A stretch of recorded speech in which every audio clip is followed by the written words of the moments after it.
Саламатсыздар урматтуу көрүүчүлөр. Бүгүн биздин студияга Мунарбек Кулданбаев агай келип отурат. Мунарбек агай Кыргызстанга жаңы хорсбол спортун алып келген адам. Ошол эле маалда Кыргызстандын туризмин өнүктүрүү жаатында өзүнүн салымын кошуп келет. Саламатсызбы? Мунарбек агай биздин студияга куш келипсиз. Биринчи айтсаңыз, бул хорсбол спортун Кыргызстанга кантип алып келип калдыңыз? Анан ушул спортту анча билбегендер үчүн бул спорт тууралуу кыскачараак дагы айтып өтсөңүз. Бул хорсболду эң биринчи жолу мен жашоомдо 2007-жылы ушу хорсбол менен байланыштым. Себеп дегенде 2007-жылы ат чабыш деген фестиваль өткөн Барскон айылында. Франциядан хорсболчулар келип, өздөрүнүн оюнун көрсөтөбүз деп келишкен. Анан мен ошо хорсболчуларга баягы бул жакта координатор болуп иштеп бергем. Ал келген балдар менен достошуп, жакшы алака түзүлүп, неметип калды. Анан бири-бирибиз менен сүйлөшүп ойлоп калдык. Алар деле Кыргызстанга ошо жөн жайынан келген эмес да. Атайын билишкен кыргыздар жылкы менен баласы менен терең байланышы бар. Күндүк жашоодо жылкы колдонулат. Спортто дагы жылкы чоң ролду ойнойт. Ошону билип туруп, анан булар өздөрүн хорсбол оюнун бизге алып келип көрсөтүп көрөлү, балким кабыл алынып кетер деген максатта демонстрация кылганда. Анан кийин сүйлөшүп 2011-жылы убакыт өтөт экен, ортодо 2011-жылы биз Кыргызстан Федерациясын ачканбыз.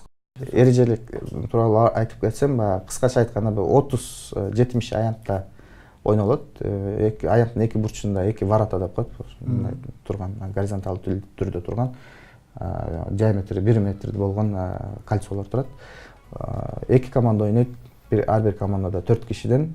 Ошо максаты бир атаандашынын кольцосуна көбүрөөк гол салыш керек. Баскетбол сыяктуу. Баскетбол деп коет. Анан өзүнүн көптөгөн ичинде бир эрежелери бар, ошону берсе үйрөнүш керек да. Кыргыз эли эзилтен баягы көкбөрү чабып келебиз. Аны торпок менен же улак менен чабабыз. Анан керек болсо биз казактардын дагы жанагы муляж менен көкпар чапканын кабыл албайбыз да. Анан ушундай шартта сиз баскетбол кыргыздар үчүн ушундай түшүнүк да. Ат менен хорсбол спорту же болбосо баскетбол ойноону кандай жайылтып атасыз? Элдер кандай кабыл алып атат? Башында кичине кыйыныраак болгон, элге түшүндүрүп неметпегиле депчи. Көп кишилер каршы чыккан, бул эмне деген оюн баягы өзүнөн эле улактан өтөр неме жокпу деп. Бирок мындай кененирээк алып карап көрсөк, бул деген спорт да. Мисалы үчүн баскетбол Америкадан келип чыккан, ойноп атабыз. Ошол эле футбол Англиядан келип чыккан, ойноп атабыз. Шахмат Индиядан келип чыккан, элдин баардыгы ойнойт. Ошол сыяктуу эле бул спорттой эле кабыл алып эле муну ойной бериш керек. Интернетке жарыяланган маалыматтардан мен Токтогул регионунун аймагында гана, Токтогул районунун аймагында гана ушул хорсбол спорту өтүп келатканын байкап атам да. Анан сиз Кыргызстандын башка аймактарына ушул спортту жайылтууга аракет кылып атасызбы? Катуу аракет кылып атам десем айтып калган болом, бирок аракет кылып атабыз. Себеп дегенде баары айланып келип эле баягы кызыккан, баягы жан тартып ушу оюнду өнүктүрөм деген адамдар керек экен. Андай адамдарга азыр жерлерде жолугуп атабыз. Анан Токтогулда эмнеге Токтогулда өнүктүрүп атабыз? Анткени Токтогулда биздин базабыз, жылкыларыбыз бар, базабыз өнүгүп калган. Ошол үчүн бүгүнкү күндө ошо биз көбүнчө басымды ошол жака жасап жатабыз да. Мунарбек агай, мына 3-көчмөндөр оюнунда француздар келип көкбөрү тартышты да, тартышкан жай бар. Анан ошол сиздин ошол жардамыңыз менен, ошол сиздин байланышыңыздын артында ушул нерсе ишке ашканы айтылып келет да. Анан ушул француздар көкбөрүнү өзүнүн мамлекетинде бир аз ойноп атышабы же Кыргызстанда ойногон боюнча токтодубу? Туура, бул чечим бат эле кабыл алынган жок. Себеп дегенде көкбөрүнүн форматы, бүгүнкү күндө форматы өзү негизи дүйнөдө FEI деген организация бар. Ат оюндарын федерациясы. Бул деген өзүнчө бир чоң, жана мен айтып кетпедимби эле, религия да. Дүйнө жүзүндө бүт ат оюндар спорту бар мамлекеттер баш ийет бул FEIгечи. FEIнин өзүнүн талаптары бар. Ал талаптарга көкбөрүнүн форматы туура келбейт. Ошол себептен бул көкбөрү деги эле Францияда эмес, Европа жада калса башка мамлекеттерде тыюу салынган ойногонгочу. Тактай кетсек, Тайказандар туура келбейт, убакыттын узундугу туура келбейт, анткени убакыт чынын айтканда узунураак, физический жактан кыйыныраак болуп калат, адамга дагы и жылкыга дагы. Бул менин жеке оюм да, анткени мен фейин өзүнүн көз карашын айта албайм да. Анан кийин баягы аттардын контакт, аябай көкбөрүдө контакт чоң эмеспи? Баягы катталынан, маңдайынан ошондой контакттарды өзү негизи жана фей деген федерация, ошолордун мүчөлөрү көп жактырышпайт да. Анан ошону бүгүнкү күндө ошо көкбөрүнүн форматы дүйнөлүк немеге туура келбейт да. Ошол себептен Францияда бул ойногонго азыркы күнү шарт жок. Мунарбек агай, сиз ушул хорсболду Кыргызстанга алып келгенден башка Кыргызстандагы байгалы чаар аттардын тукумуна кызыгып, ошону каттоого алып келет экенсиз. Ушул нерсеге кантип байланышып калдыңыз? Жаар жылкы боюнча мен эч бир түшүнүгүм деле жок болчу башында. Бул боюнча өзү 2007-жылы баягы мен документалдуу фильмдерде тартып ошону аралашып жүрбөймбү. 2007-жылы 4 канал, Лондон, Великобританиянын 4 каналы келип бизде чогуу, мен ошол команданын координатору болгом, бир документалдуу фильм тартканбыз. Ал документалдуу фильм негизи эмеси сюжети жылкы менен байланыштуу эмес болчу, бул соода сатык менен байланыштуу болчу. Анан бир эпизодунда менин жылкыларым токтоолдон сатып алып, анан өзгөнгө барып саткан эпизод бар болчу. Ошол эпизоддо чаар жылкы түшүп калыптыр. Анан ал чаар жылкыны биз билбейбиз да. Анан Жаңы Зеландияда Скотт деген айым документальный фильмди көрүп, анан ушундай бар турбай деп, анан ошонун негизинде айланып келип, анан ал Скотт деген бизге кат жазып баштайт, мага анан Конор деген досума. Ушул жылкыны табыш керек, неметиш керек деп. Анан мен башында Конорго айттым да, каяктан табасың, буну сатылып кетпеди, тим эле болчу деп. Анан ошо Скотт айымга рахмат, баягы тажабай улам бизге кат жазып, анан биздин сезимдерди ойготту окшойт, ошо Кудай буйруп неметти окшойт. Анан мен да кызыгып интернет буларына карасам, кызыктуу ат экен деп туруп, анан өзүм да кызыгып, анан изилдөөнү баштасам, көптөгөн кызыктуу фактылар чыгып баштады. Жеке эле интернет эмес, өзүм негизи Кыргызстанды көп кыдырам. Айылдарда, аймактарда кыдырып, абышка улуу кишилер менен сүйлөшүп, ошо чаар жылкы жөнүндө маалымат топтоп баштадым, библиотекаларда отуруп китептерди карадым.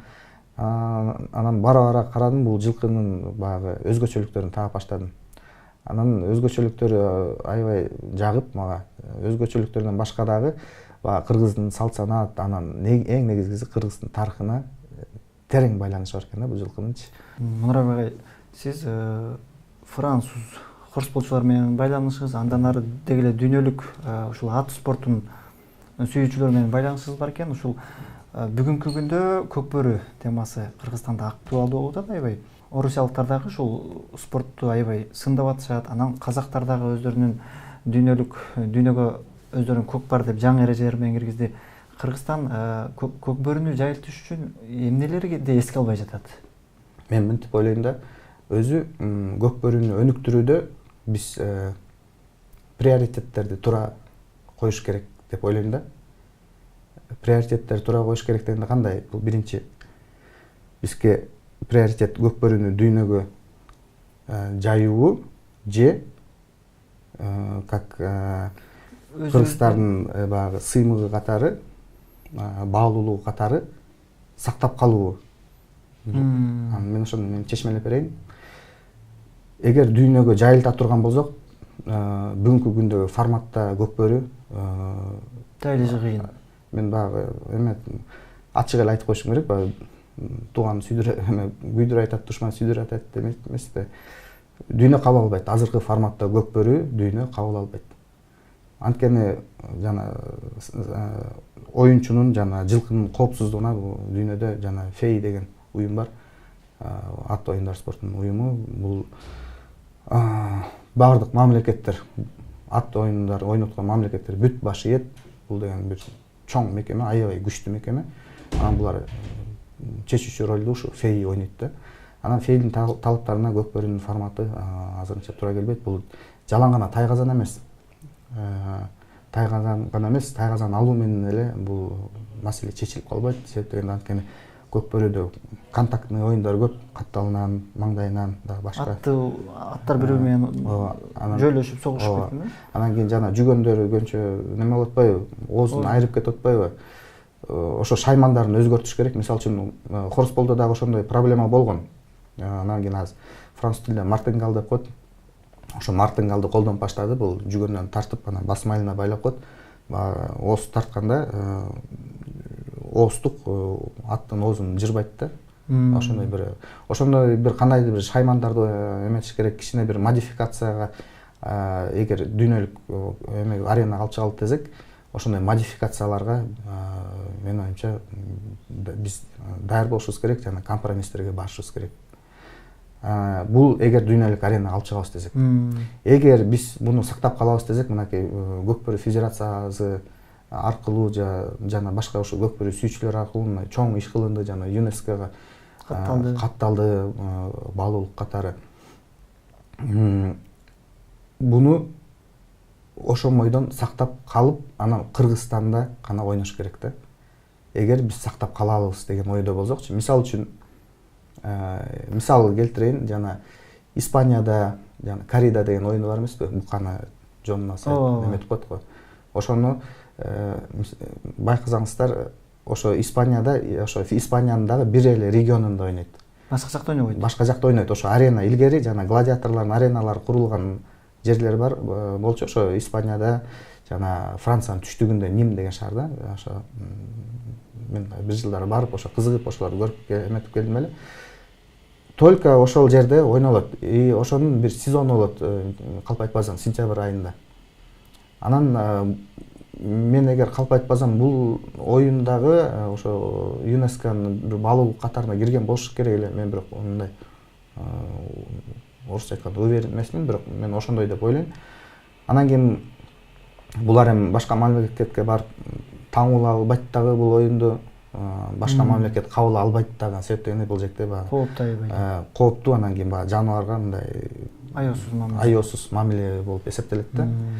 Ошол сыяктуу эле биз көкбөрүнү эгер сактап калалы десек, ошо мамлекеттин ичинде эле кармап, ошо улуттук баалуулук катары ошо чемпионаттарды өткөрүп, мамлекеттин ичинде эле кармап калыш керек. Кыргызстан туризмди өнүктүрүүдө кайсыл нерселерге көңүл бурбай жатат? Кайсыл жактарды жакын аралыкта жөнгө салсак дагы туристтерди көбүрөөк тартат элек? Мусор маселесине көңүл бурушубуз керек. Тазалыкка. Экинчиден ошол эле туалеттер. Азыр көп эле кызыгып немелерди салып атышпайбы? Гостиница, жанагы кымбат баалуу отелдерди. Мен макулмун чоң шаарларга ошондой нерселерди салганга, бирок айыл аймактарда ошо кандай жашоо болсо ошомойдон эле калтырыш керек да. Эл ошол нерсеге кызыгат. Себеп дегенде, мисалы үчүн башка мамлекеттен, мисалы үчүн Италиядан келсе, коноктор келсе, алар өздөрүнүн эмеси бар, океан эмеси бар, жер ортолук деңиздин жанында турушат. Өздөрүнүн отель эмелери бар. Люкстарга жатып тазаган эмеспи? Анан кийин аларга бул жака бизге эмне келет? Биз жака келгенде ошо жергиликтүү калк кандай жашайт экен? Ошо биздин кол тие элек, баягы бут баса элек тоолордон баскызы келишет. Баягы боз үйгө кирип, от жагылып аткан отко жылынып отуруп, казандан даамсыз казан местный биздин өзүбүздүн тамактардан ооз тийгиз келет. Ошол нерселер көбүнчө керек да. Анан кийин өтө эле көп, мен оюмча, ойлоп табуунун кереги жок. Базовый эле комфортту берип коюш керек буларга. Базовый комфорт эмне? Таза туалет болуптур, жана сырттагы казылган туалет болсун, бирок ошоңуз таза болсун. Азыр негизги проблема пластик неме болуп атпайбы? Ошо мусорлар эме болсун, анан элибиз аябай акылдуу, мындай ыймандуу, меймандос эл болот. Ошол эле сапаттарын эле көрсөтүп койсо эле болду. Чоң рахмат, Мунарбек агай. аябай кызыктуу маек болду. Урматтуу көрүүчүлөр, бүгүн бизде Мунарбек агай конокто болду. Бизге аз убакыттын ичинде Кыргызстандагы ушул туризм тармагы, ошол эле маалда хорсбол спорту боюнча аябай кызыктуу маалыматтар менен бөлүшүп кетти. Анда эмесе жакшы туруңуздар.